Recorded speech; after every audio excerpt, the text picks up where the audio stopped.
Hi, welcome to True Creeps, where the stories are true and the creeps are real. We'll cover stories from grotesque gore to the possibly plausible paranormal, to horrifying history, to tense and terrible true crime, and everything else that goes bump in the night. We're your hosts, Amanda, and I'm Lindsay, and we want you to join us while we creep. We cover mature topics. Listener discretion is advised.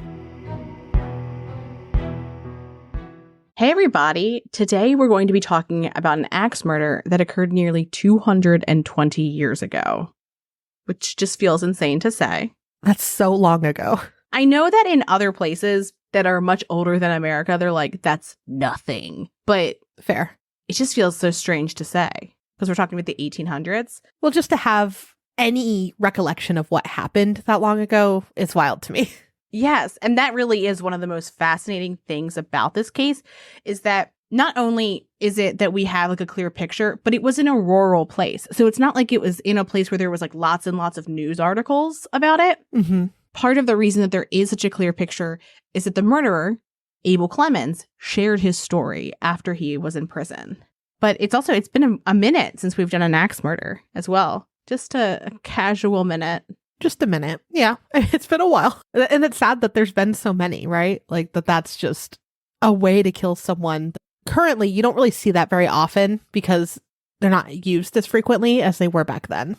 Yeah, well, before there used to be just axes laying around in people's yards because they'd be chopping wood or what have you. Mm-hmm. And that was one of the reasons why they were more prevalent then was because axes were just around. Exactly. Still awful, though. Agreed. So she already said who we're going to be talking about, Abel Clemmens. So let's talk about his early life first. He was born in Waterford, New Jersey, and he began working at a blacksmith when he was about 12 years old. I can't even imagine what it would be like at 12 years old to be like, okay, and now you're going to learn a profession. Right, and go to work. Yeah, much different. Yes. Sources say that he returned to his parents because of the blacksmith's disposition. So we're assuming that he must have been apprenticing or living with him, something like that. Clemmens then went to work for a merchant that also abused him. Soon after, Clemmens left the merchant and went back home because of the abuse. So he's had some bad run-ins already. His mother convinced him to go back, and then the abuse continued. Clemmens, again, went back home. When he was 15, he, quote, embarked on a career of fornication and adultery, courtship, and seduction. Feels very dramatic. Mm-hmm. And those are his words. Within the next few years, he was engaged to at least 7 women near his mother's home in Redstone, Pennsylvania. That's a lot of engagements. That's a lot of engagements. A lot of, like, not only obviously, like, seven people, that's so mean to do, right? I'm exhausted even thinking about it. But, like, trying to juggle 7 people just sounds exhausting. Yeah. This also obviously predates the diamond engagement ring because that would be an expensive pastime to be engaged to all sorts of women if you had to buy diamonds. Not that you have to buy a diamond now, but you get what I'm saying here. Yeah. So one of the women was pregnant. Clemmens later said that he actually would have married the fiancée that was pregnant had his mother let him. So his mother's like, no. He was a minor, so she wouldn't consent, which, like, okay, makes sense, I guess. Again, we're talking about like the late 1700s, early 1800s. So the idea that there was a child born out of wedlock and then marriage wasn't like a given, I thought was really fascinating. That, and I mean, I don't know if she like knew that there was 7 of them, but like just insane.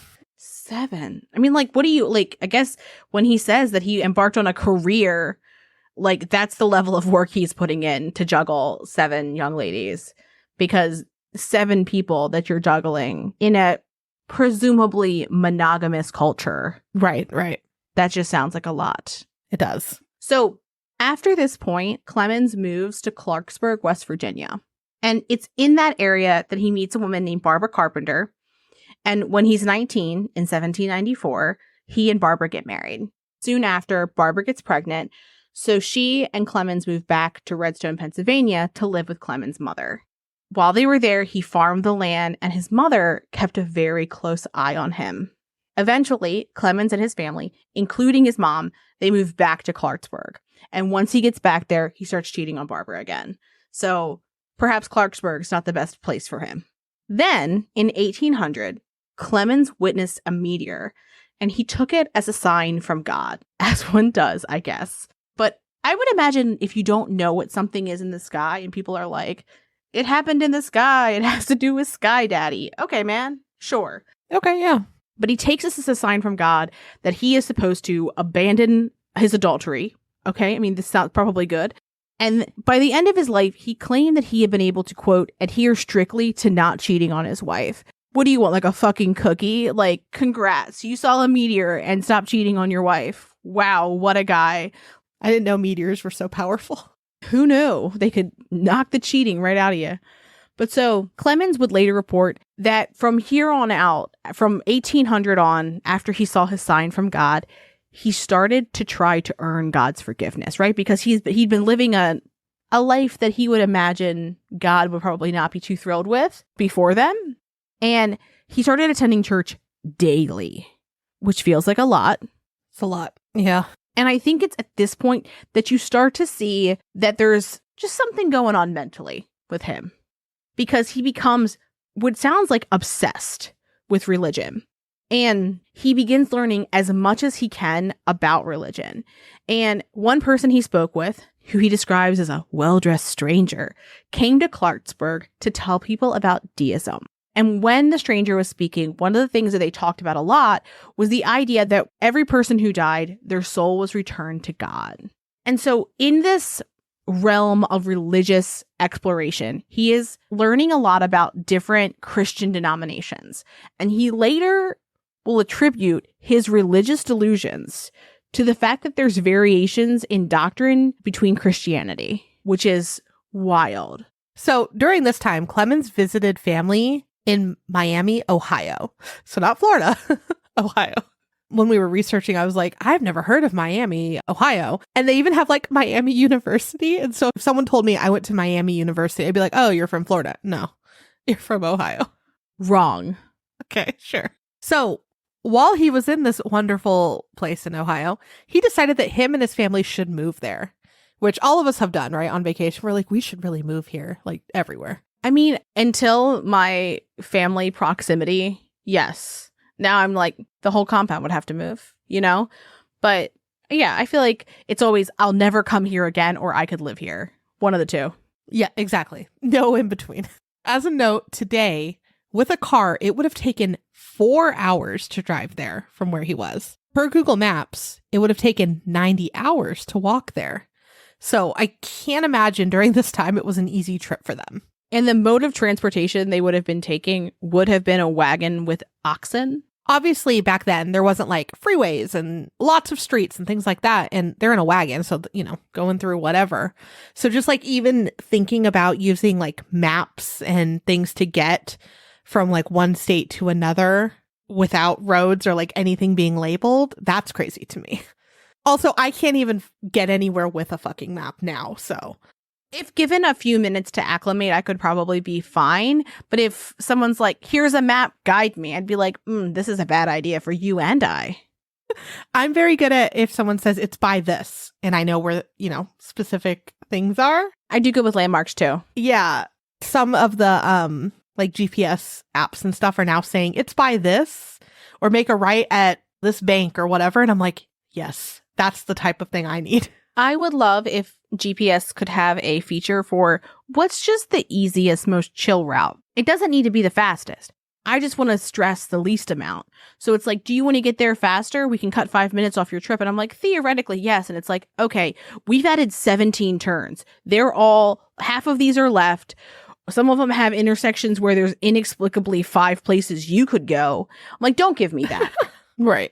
Just give me an easy route. I'll take an extra 10 minutes if it's not stressful.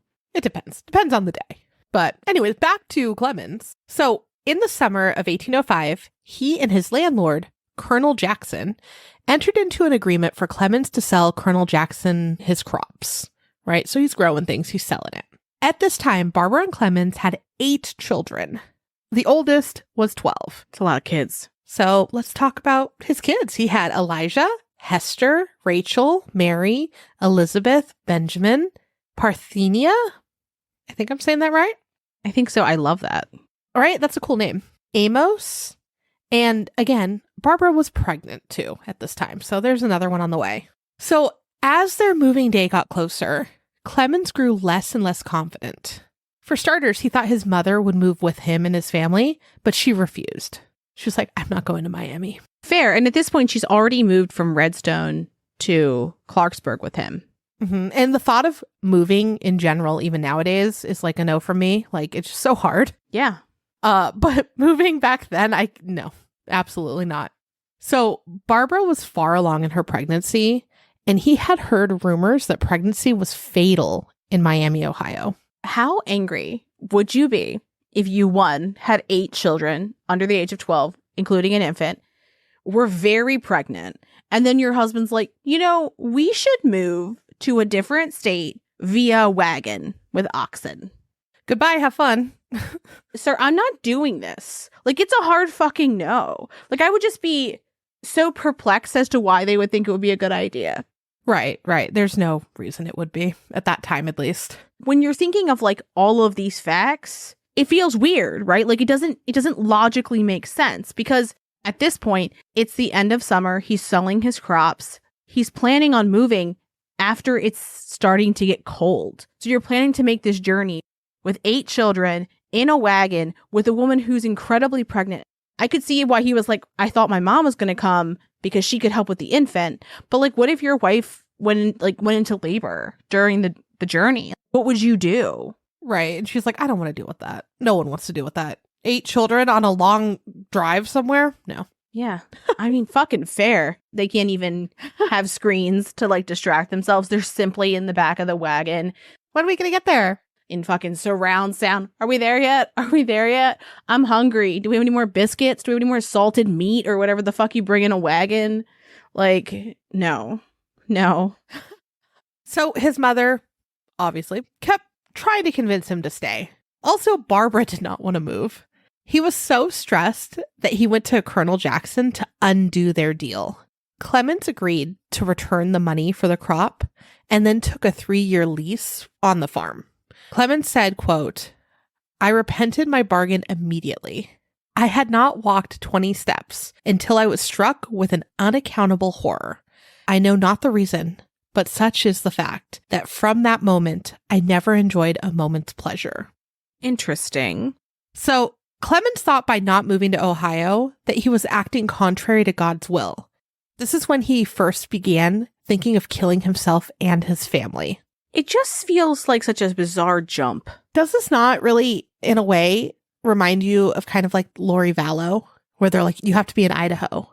Like, this is where all of it'll go down. Yeah, it reminds me of a little bit of John List. It's just such an interesting thing that he's like, oh, if we can't go to Ohio, then I'm going against God's will and he's going to be unhappy with me, so I should kill my children. So Clemmens' mental state begins to rapidly deteriorate.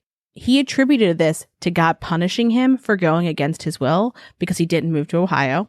So then Clemmens went to Colonel Jackson again to get out of this deal.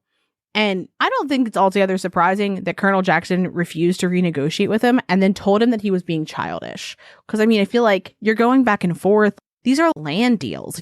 You can't just be going back and forth being whimsy. But so then he continues to get even worse. So his mother threatens to have him confined, which we're at the 1800s. We can assume that any mental health facilities are not good. Right, exactly. Moo is snoring very loudly, as always. She's an ever-present member of True Creeps and her snores. So at this point, he is, 1, convinced God hates him for not moving to Ohio and because of who he was when he was younger. And then 2, he's now worried that he's going to get confined or sent to some sort of like mental health facility. Obviously, that's not what they're calling it. And he really starts to worry about whether he can provide for his family. So he's still considering whether murdering his children will be better for them. And the reason why he's thinking about this is because he's thinking in his head, I can't support all of them, especially if I go to a mental health place. Again, not what they're calling it, but he's like, I'm having a hard time with money now. It'll be even worse if I go to a mental health facility. Oh gosh, are they going to have to live the life that I did? Because remember, when he was an adolescent, he was sent to work for the blacksmith and the merchant, and he suffered severe abuse. Right. And so he's terrified that that's what's going to become of his children. That's sad. And so he starts thinking like, maybe they'll just be better off because then they'll just go to God, right? We'll all just meet back up afterwards. And so he would later talk about how he would have this kind of thought process, and then he would get to the how to do it, right? Because he would have to kill his children. And when he would get to that part, he would just be horrified. But over time, that starts to wear down a bit, and he does start to think about it. It's terrifying. Exactly. Clemmens was able to make a deal with another man to purchase his crops and to take over the lease from the land. And for a brief time, he was mentally better. But then he began to decline even more. He started talking to himself. He became more absent-minded. Barbara had been pretty chill throughout this, but she was just at her fucking limit. And so she says to him, "You're more sinful than you've ever been." That does not help anything. Right. So he sells the crop. He's preparing their journey to Miami, Ohio again. And he begins to obsess even more about whether he had, quote, sinned away his days of grace. So is he redeemable in God's eyes in any way, no matter what he does? He begins to lose joy in things that he once liked, like hanging out with his kids and wife. But he still describes them as, quote, so many celestial beings. So he's seeing them as going with God already. Yeah. And this is when he begins to really plan out the murders, and he decides that he'll kill them with an axe and then take his own life. Brutal, horrible way, too. Yes. Yes. So just to paint a picture of where Clemmens was mentally, he and his brother had traded wagons, but very soon after, Clemmens regretted his decision, which it sounds like he's doing this a lot, right? He's making a decision and then immediately after wanting to change it. It sounds exhausting. Yes. So to switch them back, he woke his son up at midnight. He hitched the oxen to the wagon, and he and his son set off on a 10-mile ride to his brother's house. Sources vary in how fast oxen pulls wagons and how fast they can travel, but going off of what we saw, it's anywhere from 1 mile per hour to about 3 miles per hour. So we're just going to assume 2, right in the middle. So this should theoretically be a 5-hour commute that he began just after midnight. So getting there around 5 a.m. So during this trip, Clemmens was repeatedly, quote unquote, drawn off the road, quote, by a guide unseen, unheard, though irresistible. Don't like it. Ugh, that's creepy. Okay. So because of the weird detours, it took him and his son over 24 hours to get to his brother's house. Remember, it should have been about 5. When he saw his wife after this, his biggest concern was whether any law enforcement had been to their house, which that sounds very weird, right? So fucking weird. It's so suspicious. Why is that what you're worried about? Also, can you imagine being his poor son and you're asleep? Your father wakes you in what I could only imagine was a frenzy and is we gotta go. There's no part of me that thinks that they packed any type of provisions like food or water. So just this strange trip that didn't need to happen right then at all. And then for it to take forever. Yes, he's it's midnight. We better go fucking trade these wagons. There's no reason for him to need to do the trade immediately. Right. It's just so fucking weird. And what was he so worried about law enforcement seeing in their house? What was in there? Right. And why would they be there? Why would they just stop by and go, hey, we're here? I think the idea was because he was missing technically and their son was missing. But I think that what was in their house that would have been damning for him, because his murder weapon was a common thing, an axe. And that is what he planned.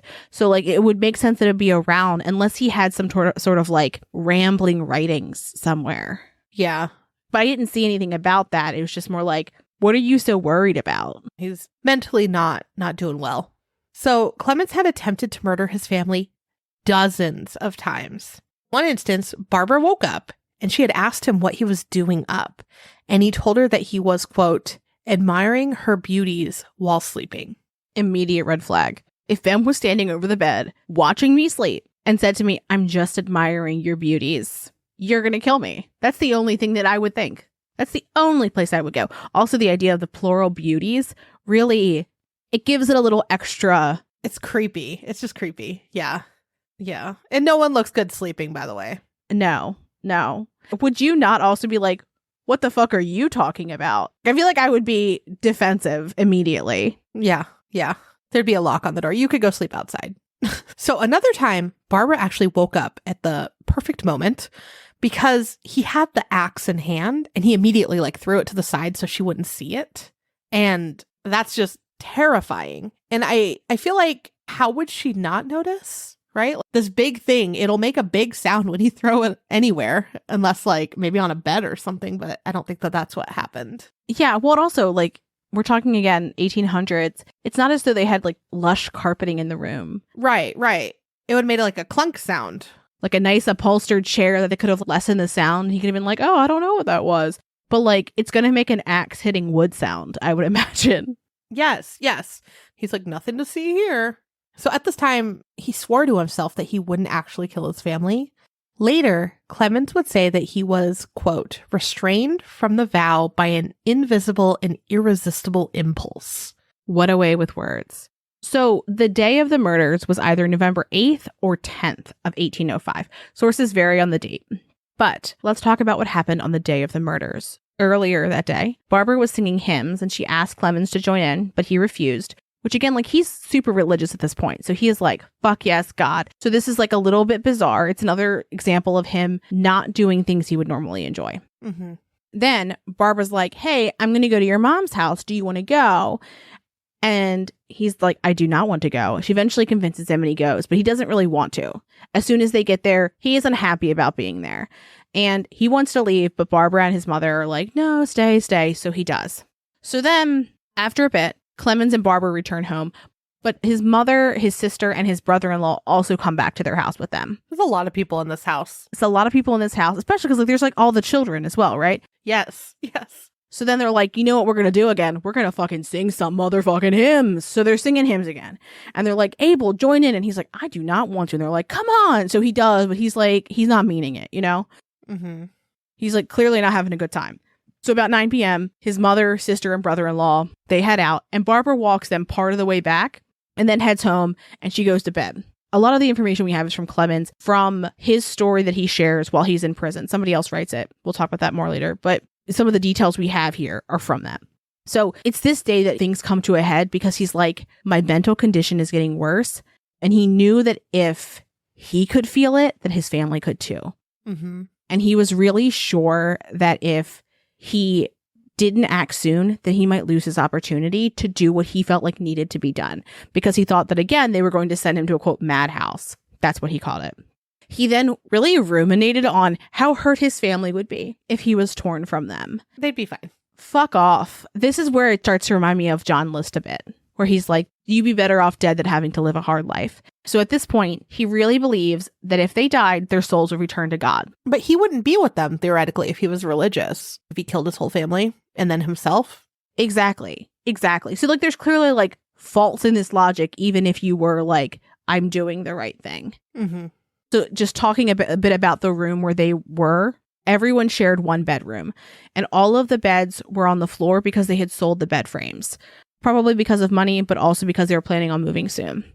And so there were 3 separate beds. There was one bed where Clemmens and Barbara slept, and Barbara slept holding the baby, the infant. There were also 4 girls in another bed, and then 2 boys and 1 girl in the last. And so Clemmens is in their bedroom, and he's laying in his bed with Barbara, and he can't sleep. His brain's just going. So he gets up and he grabs a candle, and then he starts to fashion his noose, because that's how he planned on taking his own life. So then he got the axe, and he was like about to, but he just couldn't. So he's about to put the axe down when the same force that had pulled him to take the weird detours to his brother's house comes back. And it's then that he takes the axe and he begins to murder his family one by one. He recounted that everyone died easy except 2 of his daughters, Betsy and Parthenia, which Betsy, I'm presuming, is Elizabeth. He said that after they stopped fighting, he moved their bodies so that they were straight. So they basically looked like they were sleeping, and then he put their hands together. And this way they looked like everyone else, like they had been killed in their sleep peacefully-ish. Horrific. So fucked. Just so fucked that like his little girls were fighting him and he still did it. Ugh, that's so sad. That's just horrific to think about. So immediately after he kills everyone, he, quote, felt alive to the impropriety of my conduct and the enormity of a crime. Get fucked. Fuck this guy. Yeah, what a Right? How disgusting. Like, and I'm just thinking too, how long it probably took. There's 8 kids and your pregnant wife. It's disgusting. So, And the baby in her arms. mm-hmm.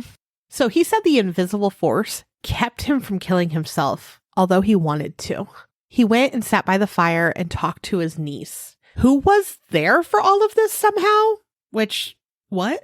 Clemmens told her, quote, to be obedient to her parents and strive to obtain Christianity. Sir, I don't think that you're in the best place to give anyone advice on how to live. No, and also, like, you're not following Christianity either. You know, like, none of this makes sense. I think at this point, he's still, like, in his delusion of, like, warped religious, like, servitude. Like, he's like, I was doing this for God. Wild. So, the day after the murder, a man who purchased part of his crop stopped by early in the day. His name was Knisley. Clemmens let Knisley into his home, and he told him that everyone except for his niece who was visiting was asleep. She had stayed the night and was unaware that her aunt and cousins had been murdered, which is strange because, like, it's early in the day. You would think that at least one of the children would have been up by then, right? There's 8 of them. Yeah, I think so. I think the stuff about his niece is one of the strangest things about this. How would she not hear it? Yeah, that, and I mean, even if she slept through it, because some people can sleep through anything, that morning in a home with 8 children, there's going to be someone awake very early. Exactly. And we'll talk more about his cabin later. But yeah. Yeah. So Knisley chatted with Clemmens for a bit and did not suspect that there was anything wrong. Just everything was fine. Nothing was weird. Clemmens' brother Isaac lived relatively close. And it's unclear whether this is the same brother that the weird wagon trade happened with. I'm assuming that either, if it is, he moved close by, or, you know, there's another brother. But he doesn't really define which brother it is, or if he had more.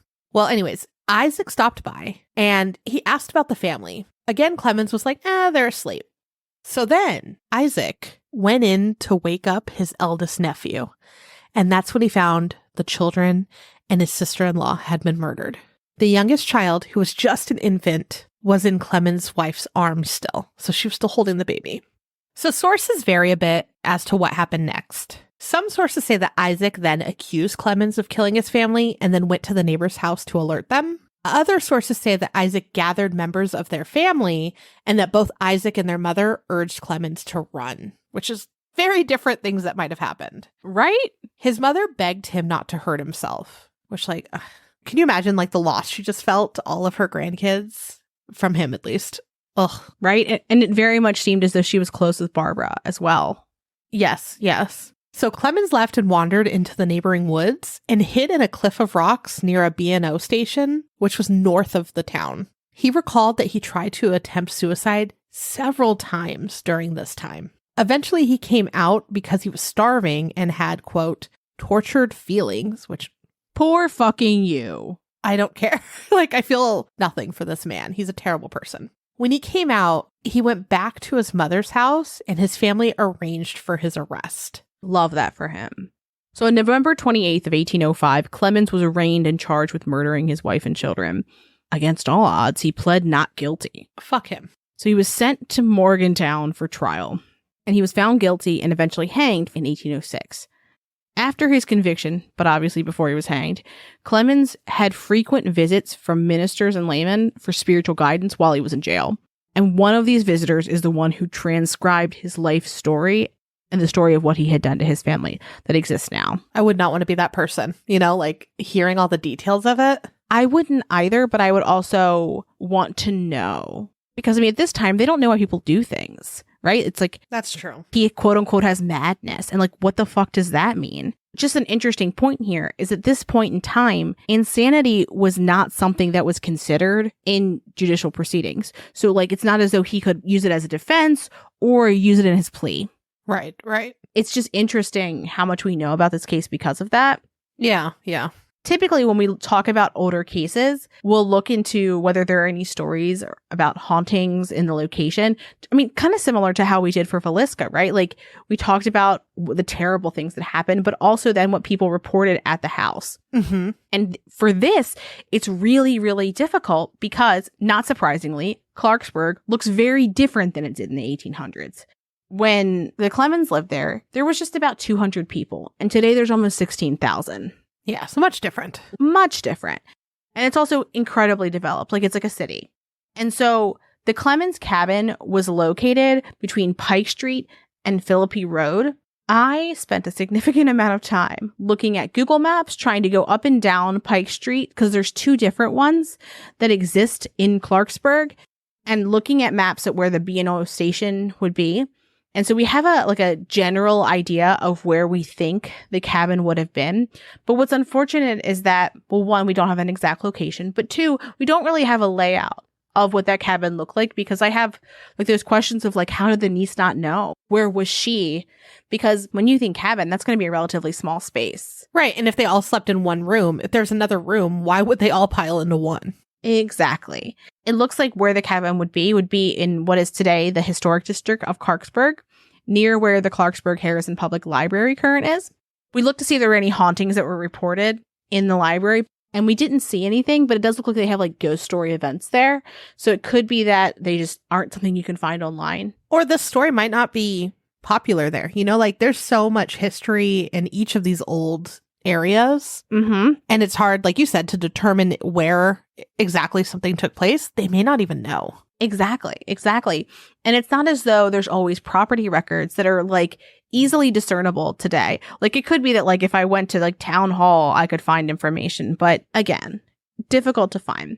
One of the things that I really wanted to see was if we could see the cliffs where he hid.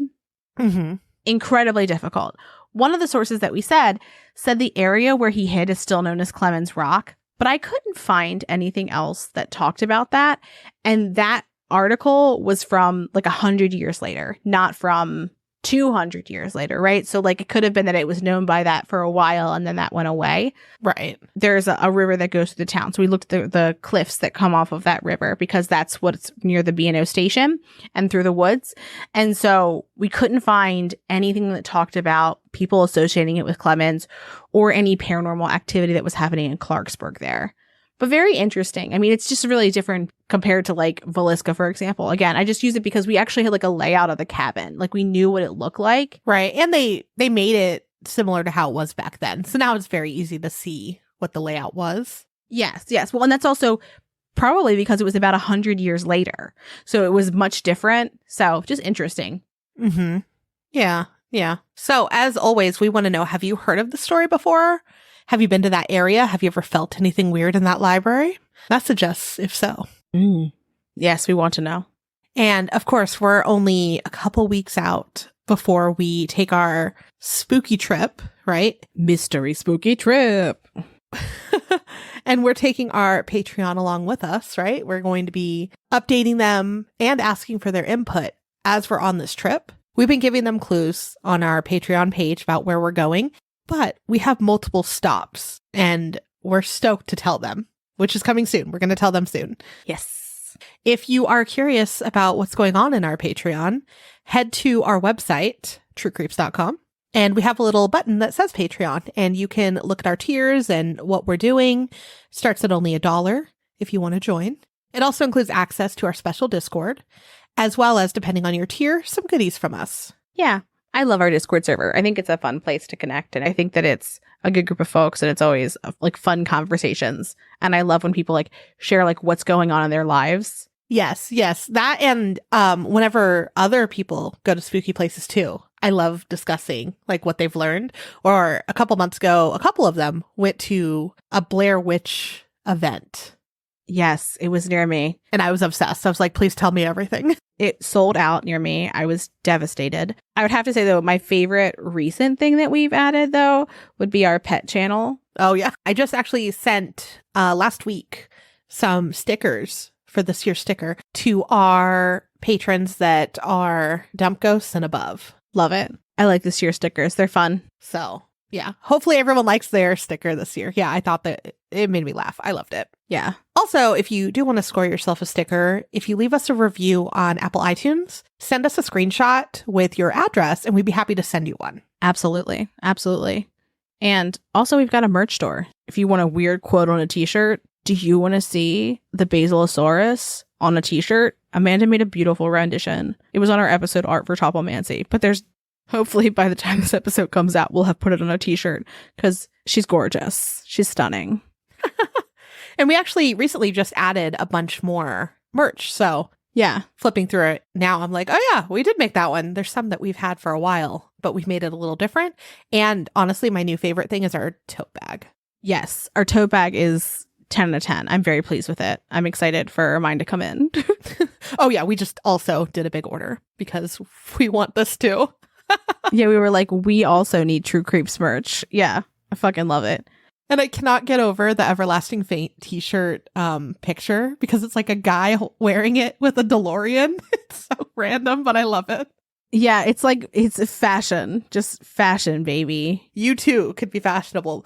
You too could be an everlasting, faintly fashionable. I need someone to have this shirt. And then when they finally see a DeLorean, I know there's a bunch in some of like the car museums and stuff. They need to recreate this picture for me. And then we'll put that on our site instead. Yeah, because I like when you said when you finally see a DeLorean, like everyone's going to encounter a DeLorean in their lifetime. Like it's inevitable. I feel like I've encountered a lot and I'm not even looking for them. I think you might be. No. Mike's obsessed with them. I'm not. But... Oh, okay. Okay. That's your DeLorean in. Okay. Heard. Yeah. No, we go to a lot of car museums and he seeks them out. Or honestly, Comic-Cons and stuff. They have them sometimes. I mean, I've seen them because of Comic-Cons and things like that. See? Yes. But again, I just don't think it's a universal experience. Please go recreate this next time. Yes. Honestly, or not even with a DeLorean. I want to see it with your Honda Civic. I want to see it. Honestly, same thing in my eyes. Like any silver old car. If you haven't seen this photo, we'll put it up on our social media. But like, it's just such a good like mock-up photo because it's like this man's in like a linen suit with a t-shirt. It's funny. You'll see it. You'll know what we mean. Anyway, with that, have a great weekend. Thanks for creeping with us. Thanks for listening, and as always, a special thank you to our patrons who support us via Patreon. Please see the link in our show notes to learn more about how you, yes you, can begin to haunt the dump, guard vortexes, or even become a scorching Sasquatch. Ooh. Also in our show notes, you can find the link to our website, more information on our sources, our social media handles, and our merch store. We'd love for you to keep creeping with us. So if you like this episode, please subscribe, rate, review, and share the show with your fellow creeps and or ghosts. I beg of you.